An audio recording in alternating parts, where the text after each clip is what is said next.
...1999 was a big year for football, and while Man United won the first ever English treble, it was also the 30th ever FA Trophy competition. And this was the year that St Albans got as far as they've ever done before, reaching the semi-finals. After beating Boston United in the quarter-finals, they faced Forest Green Rovers. Here's how they did.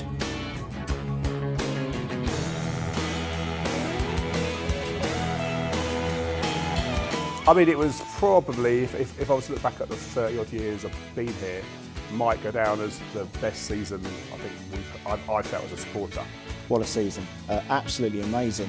I was quite fortunate because I was working for Lee Harding at the time, who was chairman.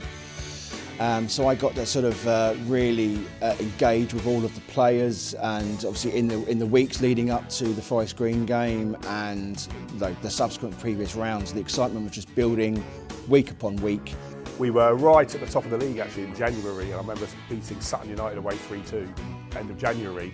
At that point there was only two teams in it, and it was us and Aylesbury United. We were both 1 and 2 I think, and we were quite clearly the two best teams in the league. And then we got bogged down in the trophy run, but say bogged down, I mean it was such a fantastic occasion, it was such a brilliant run. I think it was really fascinating because I don't think in my lifetime of supporting the Saints up to that point we'd really seen a game which had really engrossed the city. When you support a football club, even though everyone supports the same team, there's obviously little factions within the club. You know, certain groups of supporters won't like other groups of supporters, and some people will like what the chairman's doing, and some won't like what the chairman's doing, or the owners, and that's always been the way across the football club. But for some reason that season, I felt that every single person was really, really behind absolutely everything that was going on at the time. All the shops were sort of displaying posters, and some of them were displaying scarves. Everywhere you went, groups were just talking about the games and what it meant to them, and had they been down to the park before. So to see that excitement go to another level, you know, round upon round, was really, really amazing. Forest Green kick off, or they would have liked to, but Saints fans outnumbered them 7-1. The first of many lumps forward was bodged up by Peter Risley here. Lomas gets a touch, McGregor goes all foreign on us, penalty within 13 seconds. Shut up. Well, I suppose the only good thing about it would be you've got plenty of time to, because you've got 2 legs, you've got plenty of time to come back. But up to that point, we'd played Kingstone in the FA Cup that season as well. They were a much better conference team than Forest Green were in relation to sort of league position.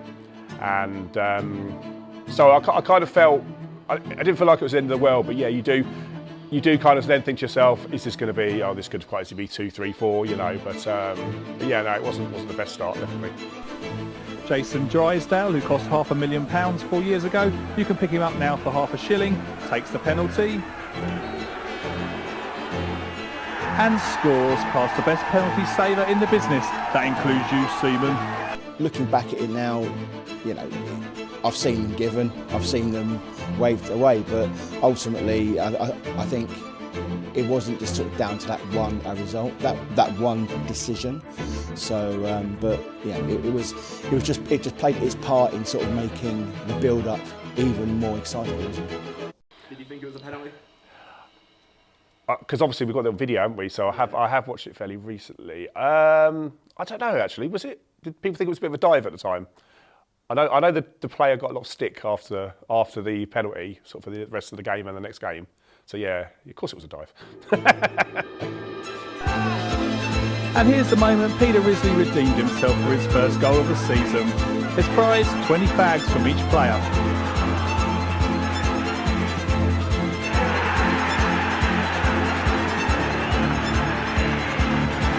Yeah, definitely calmed the nerves. Yeah, I think by that point though we were actually starting to be well on top. So I think it was no more than we deserved. And of course, forget we were playing a team in the high division as well.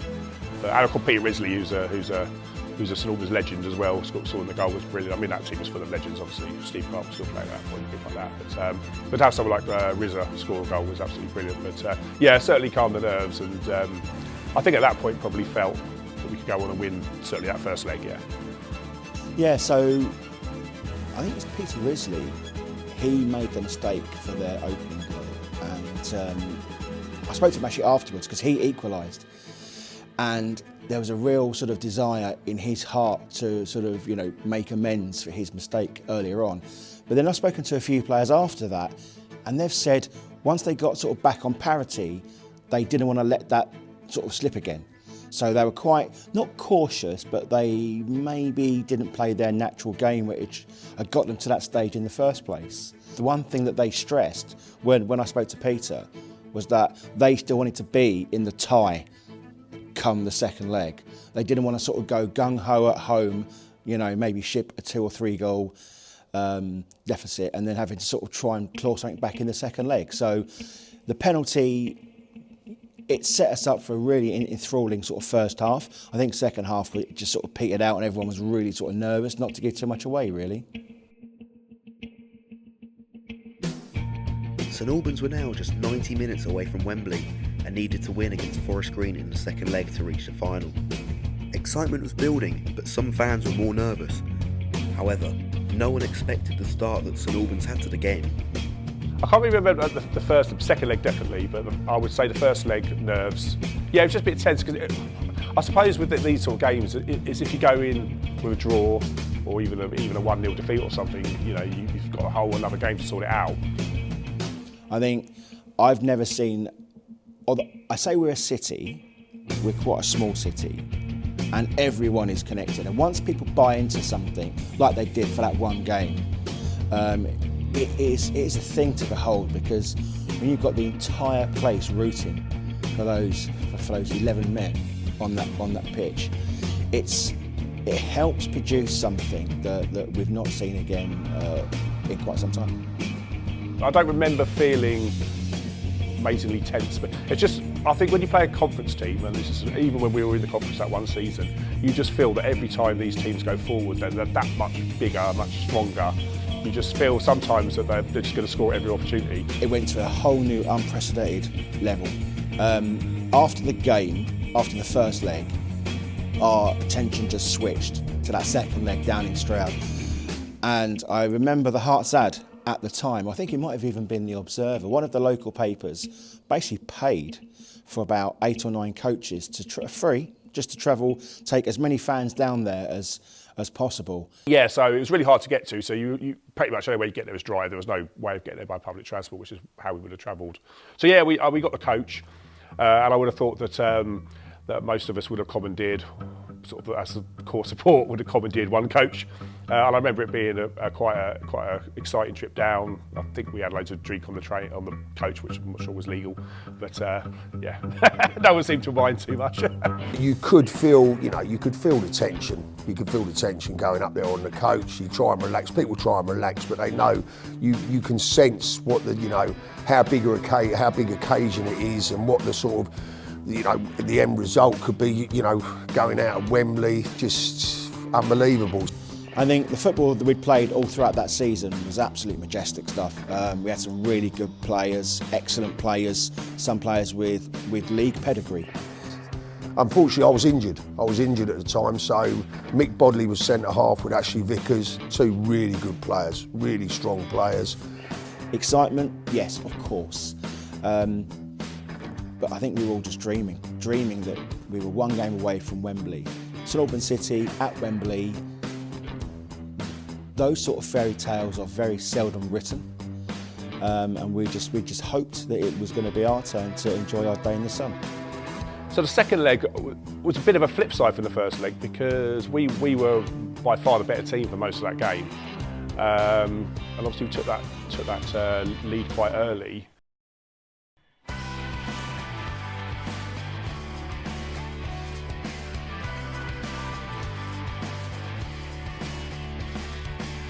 Delirium, absolute delirium.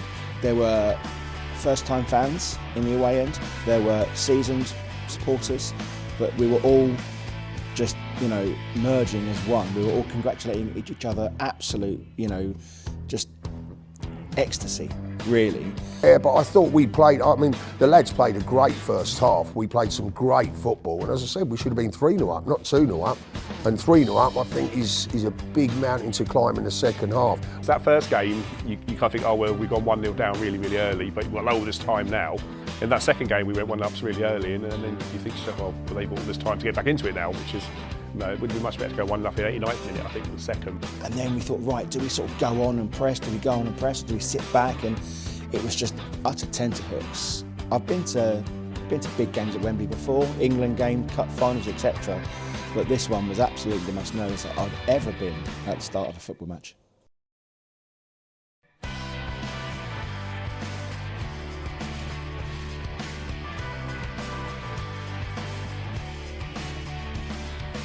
I thought we ran the first half. I thought we had good chances. Yeah, when we went 2-0 up, I think that's when people started to relax a lot more. I just can't remember them having much in the way of chances. You know, I don't recall them being on top really. So I guess that kind of maybe lulled us into a bit of a false sense of security. I thought more comfortable, yes, of course. But I think, as any football fan will tell you, there's always then a reverse psychology sort of creeps into your head. You start sort of doubting whether your team can hold out, you know, and it's not because you want them to lose. It's just a natural reaction that it's too good to be true. Something's bound to happen to us. It's just, you know, that sort of natural negative element that does creep into your mindset as a football fan. And we seem to be inviting them on a lot more instead of trying to push up the pitch a bit further and defend up with a higher line.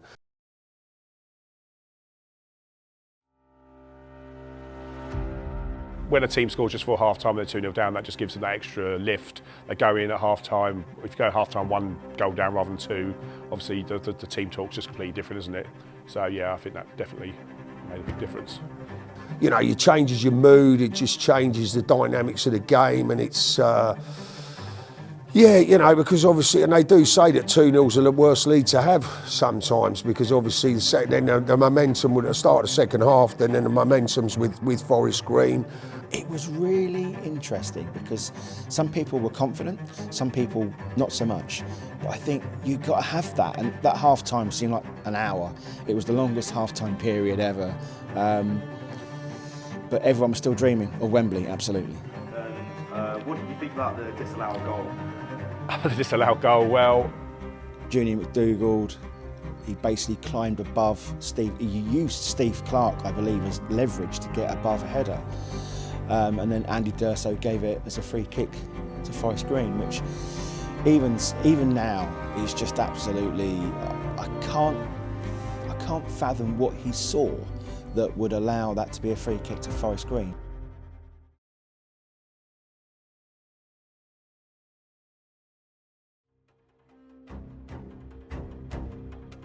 So June McDougall, from what I can recall, June McDougall was through on goal. I don't even know why he gave it. I think he disallowed it for offside. I'm not sure actually. But Junior McDougall went through. I thought it was a perfectly good goal. If I can remember right, he went round the goalkeeper, put it in. Yeah, but I mean, the things with these sort of things is people will appeal, don't they? So, you know, but not a single person appealed any sort of foul or nothing. And I can't remember, the linesman didn't give it either. It was a ref, wasn't it? Andy D'Urso, that of course went on to have quite a distinguished refereeing career. That should have been the end of his career at that point. But, it's probably well publicised in local sort of folklore that Andy D'Urso, former Premier League referee, disallowed it. It looked a perfectly fine goal. I don't know why he disallowed the goal, to be quite honest. It's quite sorry because Gary Hill was our manager, wasn't he? And he said at the time he used to live around the corner from him, and he said he never once refused to speak to him ever. After that game, he never spoke to him, which was quite funny. I'm glad that he's still bitter about it after all these years, like the rest of us. Would I say it's something I dwell on? I wasn't happy about it, but ultimately it changed the outcome of the game.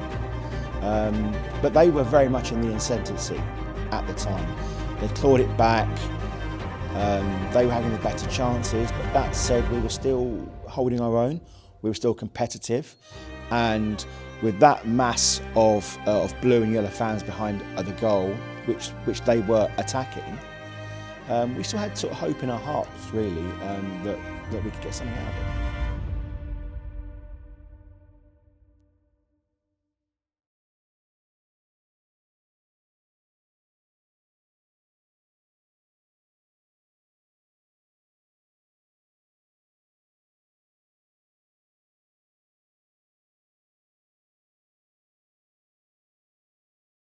I remember getting on the pitch, we had a big pitch invasion. It's probably the most gutted I would have ever felt at a game. I can't imagine another game would have made me feel that gutted. But we got on the pitch. I think we just went over and sort of hugged the players, I think. You know, you don't, in football you get so many chances, and you know, a cup run like that, you know, a trophy run like that, especially considering we're tier 6, and a lot of the tier 5 teams are the ones that normally, you know, the Conference National are normally the ones that battle it out in the final, you know. And it would have been ironic, because we would have then been playing Kingstonian, so it would have been 2 tier 6 teams in the final, which would have been great. Immediately afterwards, there was a lot of anger. You know, we felt cheated. I know it's a harsh word, and all football fans say that, don't they, at majority of games. We felt cheated. We'd come so far and produced so much. In the previous rounds, we went to Ashton away in Manchester. No one gave us a hope, and we brought them back here and won. No one gave us hope away to Dagenham, but we won. You know, absolutely no one gave us hope at home to Boston, and we won. But in the first bit of this interview, I said how together I felt the club was. I probably should have mentioned that it felt like the whole team was, you know, was really, really sort of friendly with the supporters as well. I remember after that game, actually, Andy Lomas, the goalkeeper, took us all out for a curry.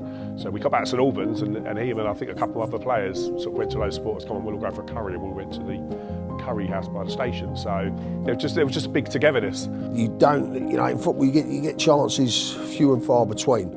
And looking back on that, yeah, both the older players definitely knew that was a chance there that we would very, very unlikely would happen again or come across again, you know. I think anger that it was taken out of our grasp right at the last minute, but then I think something sets in, isn't it? That balance sets in. Pride, overwhelming pride, because the players, they gave it everything. They left it all out on the pitch. And although it was solemn going back on the coaches, I think by the time, I mean, that is a long old journey from Stroud to St Albans, and it gave us lots of sort of time to rethink. Some fans were sort of doing like their own little post-mortem. Some fans were still quite angry and resentful, but I think on the whole, the overwhelming emotion was pride and happiness, because that run had given us some of the best away days and the best memories that I'd had up to that point. So I think it's very important just to sort of realise just the achievement that the players had got to that stage.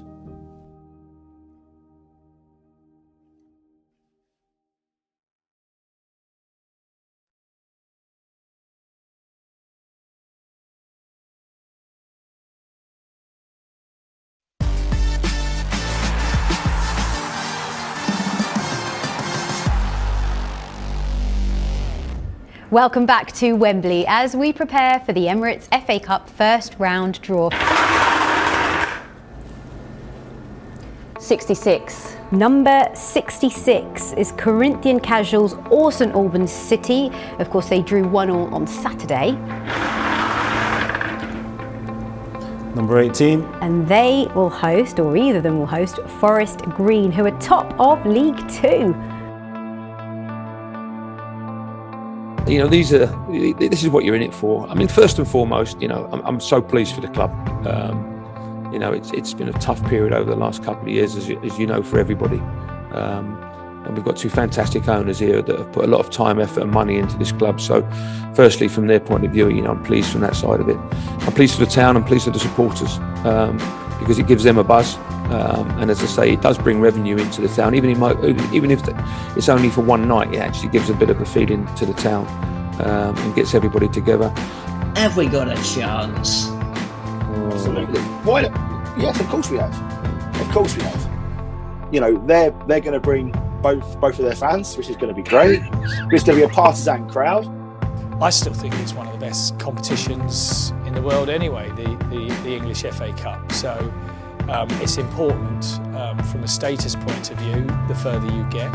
But also, as we said earlier, the income generation as you get through the rounds is very important to create an element of sustainability for the club for that season.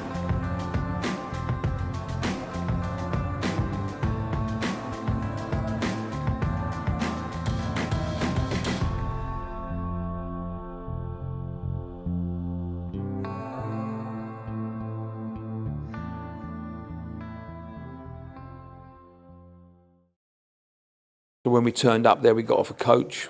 Yeah, I remember like crowds, all the crowd down either side cheering us on as we were coming in. It was really nice. Yeah. No, so on the actual match day, I think we just went to the Mermaid beforehand. My memory serves me right. You could tell as you were walking up sort of pubs in town just how busy everywhere was. You could tell it was going to be a big crowd because I think it was announced as a sellout before the game, wasn't it? So it's the first time I've ever had a sellout down here. I think we definitely wanted to look at this game as just another game on a good run that we were on. Obviously it felt a bit different. There was a lot of buzz around it. There was a TV crews here and stuff like that. So yeah, it felt a bit different, but that just creates excitement and a bit of nerves, which is good. There is a little bit of pressure when the cameras are there and you're playing a team from the Football League, and you know it means so much to the community in the club, and you just want to do everyone proud and you want to be remembered for doing something that you don't get to do every day. It was easy for me to manage that day. I didn't have to motivate the players. You know, the pressure that I felt was the Concord games, the Met Police games and the Corinthian Casual games, because you got to make players aware of their jobs and make sure they're up for the game. I don't think there was any pressure on us. I think that was kind of a positive, that the gap was kind of seen as being so big that there was no pressure on us to win. And we took it as another game. I don't think we thought too deeply into it because we knew we had to be at 100%. So there wasn't any room for doubting. It wasn't my first time on TV. Obviously, as a club, we'd been the year before. Bishop Stortford away, I think it was. I didn't play. I was injured the week before, and then at Hitchin, I'd been on TV as well in the first round. So it wasn't the first time, and the experience definitely helped. But yeah, obviously, still get a bit nervous. I didn't realise that I actually managed to walk in just as the presenter was doing his piece to camera at the very beginning of the game. And I hadn't realised he was doing it, and I think Aaron, along with Aaron, I think I jump on his back, or he jumps on my back, and we were just behind him. And then I didn't realise then it was actually live. So then all of a sudden I'm getting bombarded with text messages saying, "I've just seen you on BBC Two." In a non-league ground where everything is so tight, yeah, it was really weird just to see like famous or like ex-pros just standing on the side of the pitch, commentating on us. Well, to be fair, I didn't actually see a lot of the pitch side punditry and all that kind of thing until afterwards, when sort of got dragged over to go and speak to them. It was more the cameras and the floodlights and that kind of thing that you were obviously visibly able to see, and obviously because there was cameras in our changing room, I think it was quite hard to miss. What did the manager say before the game and before walking out onto the pitch? Just to express yourselves and enjoy it. Ian was really keen on that, obviously with discipline and doing your job properly. So the kind of team talk was to stick to what we've planned and enjoy it. Go out there. We've been on a great run, and yeah, let's continue. I think there's a lot of positivity. Ian used to say you only get 15-20 chances in the FA Cup, and at our level you're kind of on the line of qualifying for the first round and not. In that moment you're just so solely focused on the game that you're not really taking in everything that's going on around you. I think I was excited. I just knew that we had to sort of, for us to get anything from this game, I thought if we do what we can. I think we had a minute silence before as well, or 2 minute silence, I can't remember.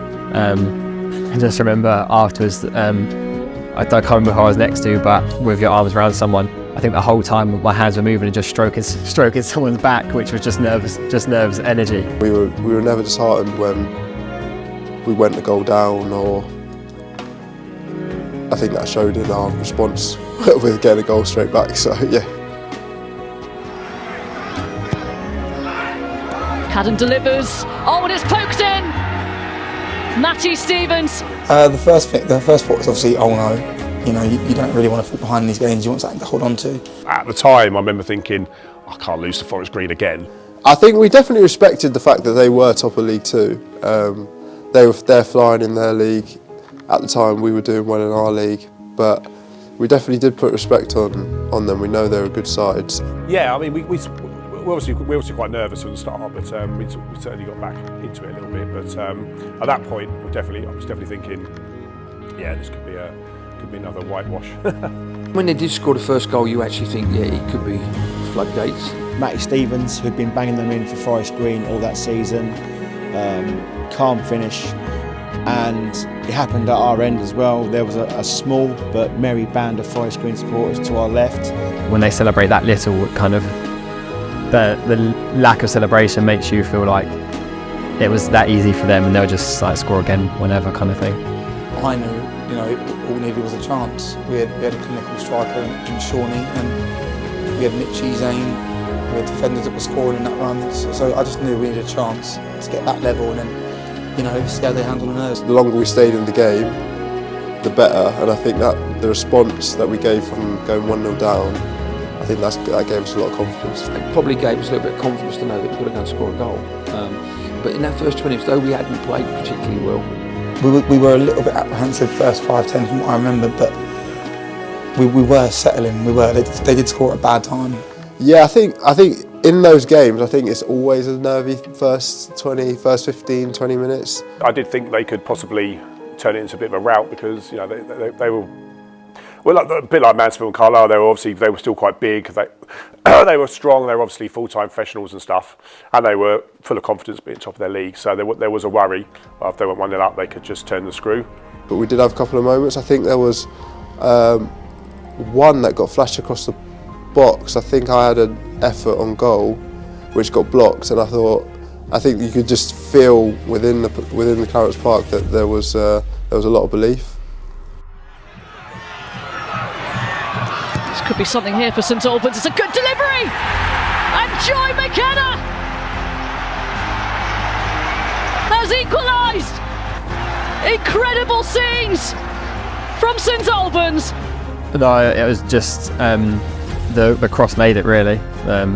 When it's such a good cross, all you have to do, sometimes you don't even have to touch them. Sometimes all you've got to do is touch it, and it gets a tiny little deflection or tiny little movement on the ball. And that can take it inside the post or kind of round the keeper's arm or round the defender or something like that. And that was us. It was off the cuff, expressing yourself, playing quick, flying football. We were actually at the end with the Forest Green Rovers. We were actually away from from where we got the equaliser and the second goal. But yeah, no, it was absolute pandemonium. And we actually, the Forest Green fans, there was only about three of them, were literally just there, so it was quite satisfying to celebrate right next to them. Oh, I think everyone was buzzing. I think everyone in the whole in the stadium was buzzing. I don't think we took it necessarily that we are gonna score four goals, or we literally just thought stay in the game and take our opportunities when they come. Like I said, and we were creating opportunities, which was the main thing. We didn't necessarily just sit back and try and soak up all the pressure. We did actually have opportunities ourselves. When you imagine you've got all four sides of the ground just sucking the ball into the back of that net, just pure elation. And the ref told us before the game, if you score, don't go into the crowd because there will be bookings for celebrating with the crowd, because that's obviously not meant to do that. So I remember when I scored, going to celebrate with the crowd and stopping about a yard before, trying not to get booked, and obviously everyone bundles in and ended up in the crowd anyway. But the ref was good about it. Momentum was quite a key thing there. You know, you tend to score. There tend to be another goal 5 minutes after the first goal, and so it proved, because you got momentum. We didn't hang back. We didn't think, right, we'll settle for a draw now, because that wasn't our style. As I said, we played attacking football. We wanted to win. But I think we had a couple of chances where we almost thought, oh, we can't believe we've not scored. And then, yes, there was just momentum for us. Zane got in the box and popped a good finish in. This could be another one here. Oh, how about that? They've turned it around. Zane Banton. Absolutely. Being 1-0 down to being 1-0, I think the actual confidence come flowing back into the team, and I think we see that for that period leading up to half time we were very good. When you look back at that goal, Zane's goal, it's almost like you probably wouldn't be able to score that in the Conference South. I don't know why, it just seems really weird. It was such a skillful goal, and you thought that's only the sort of goal that you can score in League Two. That doesn't make sense, does it? There was a swing in momentum. I think that happens in a lot of games where when you score a goal, the belief and the momentum just continues with you. And I think if you're able to capitalise on them moments, that's when you can really hurt the opposition. Yeah, when they went in at a 2-2 at half time, especially as I think we were a better team, certainly after they scored. And it was such a simple goal. We were at that goal, so it was just watching it sort of happen, and the way it was just kind of carved open, it was just too easy, really. Jordan Moore-Taylor to find Wilson. Lancashire, the interception, but that's a good ball. 2-2. Lovely strike. In any game, that'd be a bit of a flattener. But in a way, conceding just before half time and not giving them 5 minutes or 10 minutes to attack us more and try and get the noses back in front, we went in at half time, we were level. At that time of the game, all you're thinking is, like, let's get to half time. There were a couple of fans around us who were sort of harping on about the trophy game. And some of them are friends of mine, and they were like, oh, this can't happen to me, the Forest Green can't break my heart again, they've done it once. We were very good in the first half. We'd seen them 15-minute spells out really well, and it was about doing it again in the second half. And then it was also very important that the substitutions we made them at the right time. You say you got 45 minutes, you win that half, you beat the top of League Two, then you take it. So yeah, Ian did a good job at half time, spinning it around and making everyone confident again. Sometimes when you go a goal down just before half time, I think that can sometimes hit the team. But the fact that it was an equaliser, we knew we had another half, and it was basically starting from scratch again. I was convinced they were going to come out and turn the screw a little bit, because they would, again, like you said, mentioned the trophy game, to get a goal right on the stroke of half time would have given them a much different team talk, I would have thought, in that changing room.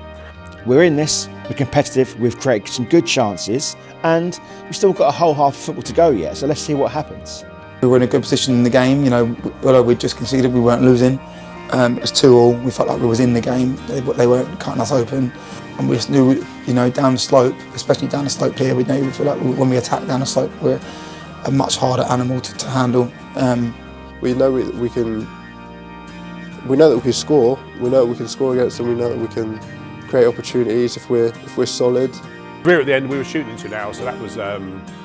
It's a bit odd because obviously when you support an elite team, you change ends all the time, so you pretty much see. So it's always strange when we go to a ground, including our own ground, where the action's up the other end. So we felt a bit more involved this time. We were always looking for a winner. If you watch the game back again, literally the whole game, you'll see that we were trying to play quick. I didn't feel like I was overly time wasting in the game. We were trying to play. When we kick down the slope, we always know we're going to get chances. I think we were always trying to get a goal. So I think it gave us confidence that we are still creating opportunities. I always hark back to really when we played Sutton in the FA Trophy the year before. I think it was that we were very much in the game there, and by us trying to win it in that last 10 minutes, we actually lost it. On a plate for Jeffers. Can you believe it? St Albans are back in front. Forest Green caught cold. You have to have a bit of luck when you do a pass of that kind of length, and then where it drops. Obviously, I remember the right back slipped and got Mitchie in. It sort of went in slow motion for us. Once he slipped and I took a touch or two, the keeper came out. And I could see Shaun was there, so it made the decision really easy to square it to Shaun. And obviously I know when I give Shaun the ball, he's most likely going to score. I think you hoped it was a winner at that point, but I think there'd been a lot of goals in the game already, so I wasn't sure that it was going to be the last goal or last attempt. That little bit of quality that Shaun can bring to the game. He could have blasted it, he could have put his foot through, but he waited for the keeper to commit himself and then sort of dinked it over, just dinked it past him. You've got to celebrate them occasions. You've got to make sure that everyone's feet are firmly back on the ground. We're getting the subs warmed up in terms of they might have to come on. I think everyone on the ground saw that he slipped, and I know that my first thought was how long's left. I remember asking the ref how long was left. I think the good thing was that referee was obviously a much higher standard referee than we would use to the Conference South. If that happened in the league, if that happens in the league this coming Saturday, that goal's getting disallowed. A ref will 9 times out of 10 blow for a foul there, even though it wasn't a foul, and you can watch it back on the camera as many times you like, and it definitely wasn't a foul. And I say it quite a lot. The referee in that game I thought was good. Obviously when you win a game you're going to think the refereeing's good. I knew, personally I could see that it wasn't a foul, but I didn't know what the ref's angle was. Sometimes if it's not a great angle, he might side on the side of the defender, but it was a clear slip. Initially I thought he might give a foul, but there was no contact. It was just a slip. Unfortunate for the other player, it was just a slip. It was really interesting because we were going through that in our head in the pubs afterwards. You think about these key moments, and we've had key moments in like the rounds leading up to it, right? Maybe that was our key moment for good in this one. I knew we'd come under pressure, as you would when you're 3-2 up and you're holding on for the win. To put it simply, I didn't think they were going to score 2 goals. What we did was went more of a 4-5-1, which allowed us to be a bit more defensive, knowing that we were going to have to probably see that last sort of 10 minutes out with our backs to the wall. It's kind of strange, wasn't it? It's like if you probably would, you might have taken a draw before the match, wouldn't you? I think after going 3-2 up, you'd probably be disappointed with a draw at that point. I think there was a couple of moments where it was a bit nervy in terms of they might get a goal back. Yeah, I think as you get towards the final minutes, you can see the crowd starting to get up for it. People are looking at how long it's going to go up in terms of the referee, what he's going to add on. I thought they were poor, actually. I thought they tailed off in the second half.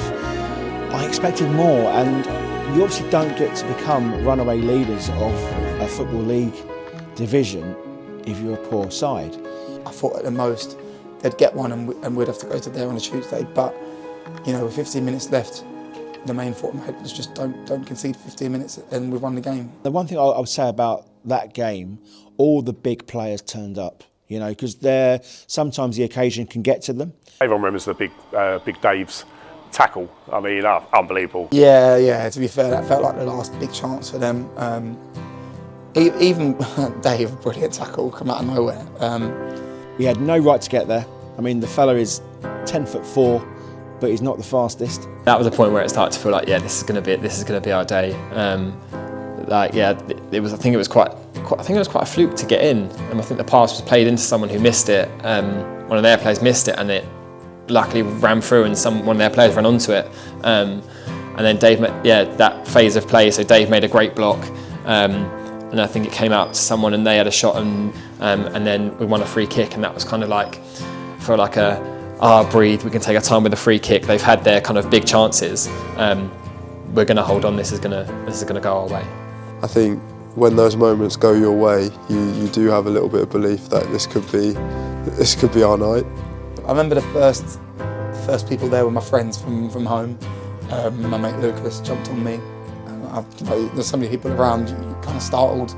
I remember lots of people jumping on my back, but the first thing I wanted to do was show respect to Forest Green and to Rob Edwards, because I felt he'd been class the whole time he was there. My family stayed off the pitch. I went and saw them whilst everyone else was on the pitch, and really good memories. I think leading up to that, with all those games that we'd played, it was kind of worth it. It was worth it with those sort of last minute. I think Dave DeHicho again scored in a previous round last minute to keep us in it, and I think that leading up to it all gave us belief that it's not done until the final whistle. So when that final whistle came, that was the relief. I think the first person I saw I think it was Shaun, but then the fans were on the pitch and it was just a mob and completely kind of enclosed by all the fans celebrating. You knew that everyone would be talking about it tomorrow. So I deliberately went out and looked at all the papers. You know, I think I might have bought all the papers. The only time you ever get them by the Daily Mail. I always remember sitting in the dugout on one of the chairs and just sitting back and relaxing. And there was two supporters either side of me, like patting us on the back and saying well done. And we held strong, we defended well, and I think that did give us huge belief, or personally gave me belief that this could be our night. It's so close.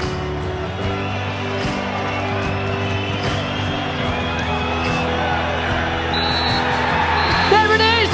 It's full time! And the part-timers have upset the professionals.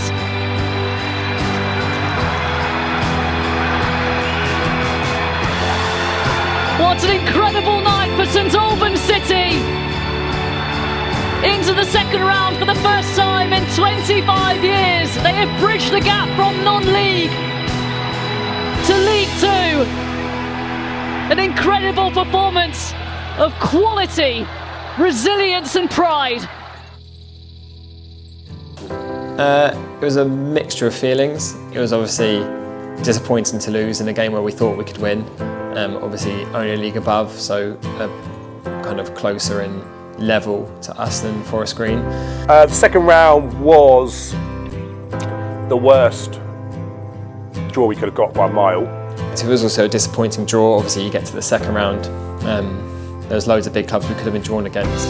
It's their record ever crowd it was, and it was one person over the crowd that was down here for Forest Green. Yeah, so it's just the guy at Bournemouth absolutely hates St Albans, he does. You've gone from that massive euphoria of emotion, and then you get someone who you have played twice a year for 10 years. It just wasn't to be. So yeah, pretty heartbreaking stuff that day. The games like that you spoke about, it's more for the volunteers who do years upon years of service for free for the football club, sweeping the changing room, selling the programmes, selling the tickets, cutting the lawn, painting. It's those sort of small things that make a non-league club what it is. Here's your round one headline, Cup Magic alive and well. St Albans have beaten the leaders of League Two. It's a thriller, the Saints go marching on.